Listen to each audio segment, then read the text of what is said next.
Hey guys, what's up? Welcome to FORDY Runs. I'm Chris Ford, aka FORDY. If you're trying to run faster after you've just done a marathon, you need to watch this video.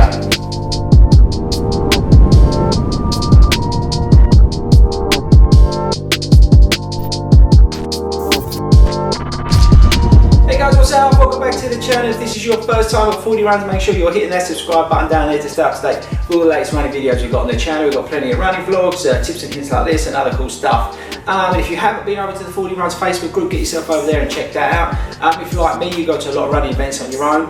This is a little running community that we've started for people who are doing different events, and it gives us the opportunity to meet up with people so you're not there on your own. And we've created a nice little community, family kind of thing now going on.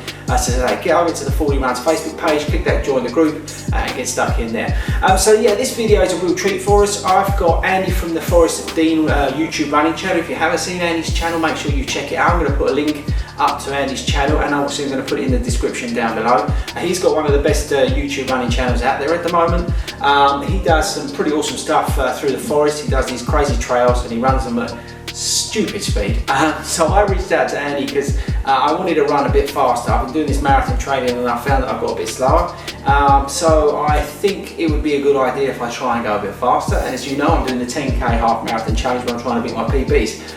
So I reached out to Andy. I said, look mate, can you help us out? I've got myself and a few other guys who are trying to run a bit faster now we've done our marathons. And because he is one of the fastest people I know, I thought it'd be cool for him to give us a few insights on how he runs so damn fast, because he does these marathons at stupid speed. So I thought it'd be cool to get some tips and hints from him, how we can run faster and try and develop our own speed. So over to Andy. What's up guys, Andy, Forest Dean Runner here, and it's a pleasure to be talking to you today from Chris Ford's channel, FORDY Runs. What a fantastic channel. And today guys, we're going to be talking about top 5 tips to help increase your running speed across a variety of distances. So let's get on with it.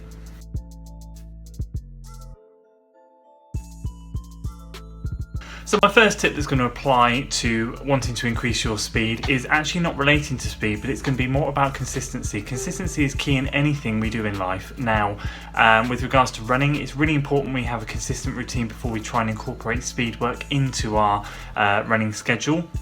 The foundations, the building blocks, the aerobic work that we need to do to make sure that our body is ready for speed work has to be done, and we need ideally to be running 3 days a week so that we can look at picking one of those days to be a speedier day. So number one, my top tip is going to be consistency.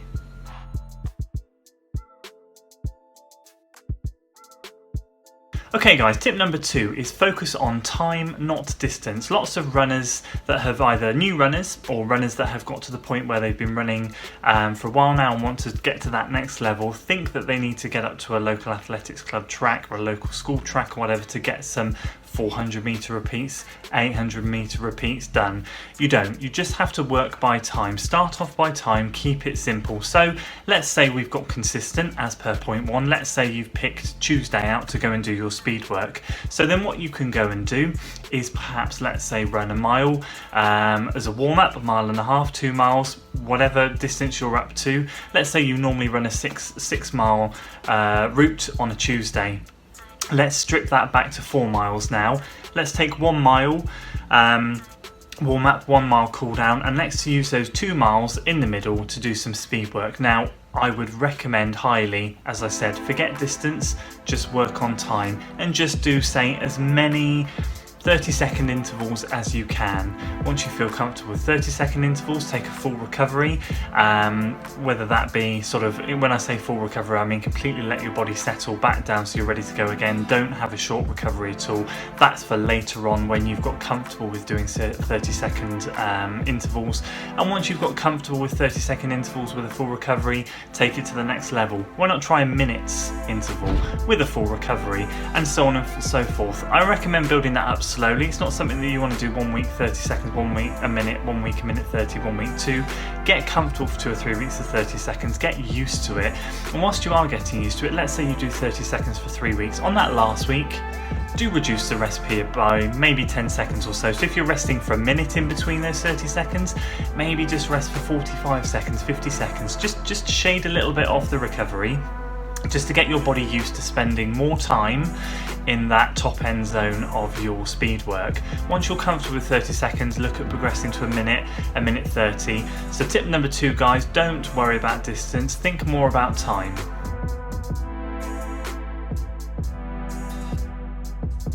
Tip number 3, guys, and this is more about the psychological element of speed work more so than the physical.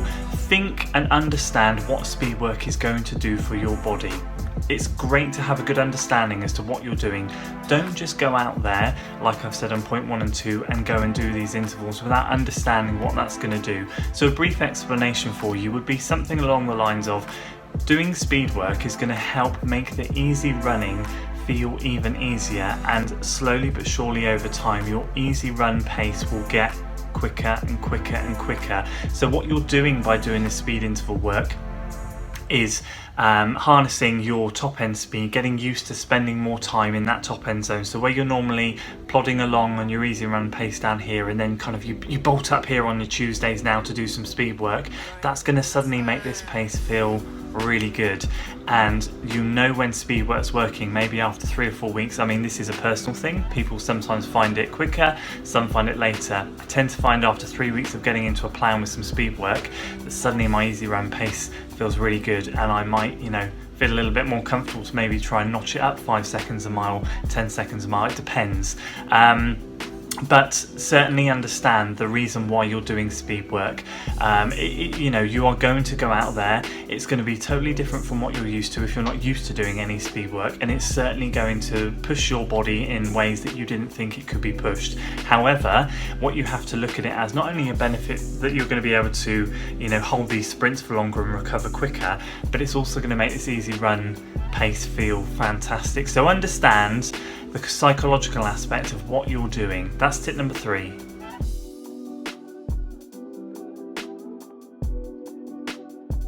Right guys, tip number 4 is to work on that threshold zone. We've talked about easy running, we've talked about our intervals, now we need to talk a little bit about threshold zone. So the threshold zone by definition is a pace that is uncomfortably comfortable. You hear that phrase banded around, you should be able to mutter a couple of words. You certainly shouldn't be able to have a full conversational pace, that's too slow. Alternatively, you shouldn't be able to be completely out of breath, you're running way too hard. So uncomfortably comfortable is where you are aiming for, and by definition, by feel, that is where your body is producing lactic acid. You can slowly start to feel that build up, but you're cycling it back out of your system. So we've all been there, we've all been on a sports day when we were younger or running now, and we flood our system with lactate because we run way too hard. Our legs get like lead weights and we cannot run. Horrible feeling. And that's where we've gone too far. We've flooded the system with lactic acid, and that's game over. Alternatively, if your legs aren't burning a little bit, then you need to be stepping it up a little bit. And the way we can incorporate this and find that zone out is maybe, let's say we're doing the speed work on the Tuesday and you're running again on the Thursday. Let's say you run for half an hour, just as an example. First 10 minutes easy, last 10 minutes easy, middle 10 minutes, up the pace. Try and run at a slightly quicker pace. So let's say, just for example, and this is purely example, if you're running at 9-minute mile pace for those two, maybe try running closer to 8:30, maybe a little bit below for 10 minutes. See how that feels. That might be above or below your zone. You'll know very quickly when you get into it after the first couple of minutes if that's something that you can hold for another 8 minutes or not. It's all about finding out your own zones, and this is the beauty of running. We're all different. I can sit here and tell you what to do, but at the same time you need to go out and make sure that you find the right areas and zones for you. Running is so important to work out how you feel, and a lot of people neglect that. So it's going to be trial and error for the first few weeks, but you need to feel your way into this. And when you've got a pace that you feel is your threshold zone and is comfortable, that's when you can start to up your game with your threshold running, and maybe look at another week, maybe doing 15 minutes of threshold work, and then maybe 20. And then as you progress further and further, you can look into more threshold workouts. But for starters, you want to find that threshold zone, you want to grab it, and you want to work on it. So that, guys, is tip number 4.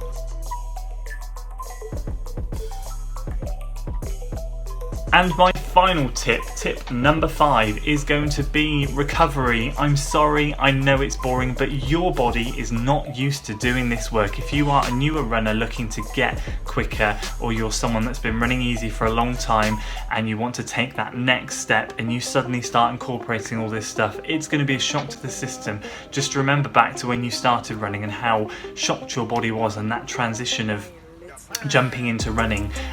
It's going to be the same again. You're going to be changing your body's routine. Take that time to recover. Make sure you stretch and roll thoroughly. Make sure you give yourself plenty of rest and recovery. You should never really run 2 sessions back to back, day after day. You always want at least a day, if not 2 between sessions. Myself personally, I do my sessions on a Tuesday and a Thursday. I always give myself a day in between sessions. More ideally would be Tuesday and Friday, giving yourself 2 days, but you've got to give yourself at least a day to recover between sessions. So recovery is vital. You've got to take it seriously, and if you want to look to stay in the sport long term and really enhance your potential and get to where you want to get to, you've got to really stay strong. It's the boring part, I know, but it's so important, and I promise you, you'll thank me for it after 4 or 5 weeks, because when you get into that new plan or that new training regime and you take that next step and you get to those next speed levels, after 4 or 5 weeks your body's going to start to tell you that it's tired. And as long as you're taking the time to recover, and as long as you're eating right and eating good foods after your recovery, after your running, and you're taking that time to stretch and roll, you'll be absolutely fine. If you don't, your body will tell you. So guys, those are my top tips for how to increase your speed when running. Thanks very much, Andy. I really appreciate you taking the time to give us your top tips on how to run faster. I'm definitely going to take some of them on board myself. I say, if you haven't checked out Andy's channel, the FOD Runner, the Forest D Runner, the links are down below, and I say I'll put a link up at the start as well. You can find him on social media, as I say, the FOD Runner, and he's also on Facebook as well, I say, so definitely check his channel out, and go over there and subscribe to his channel as well, and I really appreciate that. But thanks very much, Andy. That's it from me. I hope you enjoyed that video. I'm going to put one up here which I think you'll like as well, so check that one out. Make sure you hit that subscribe button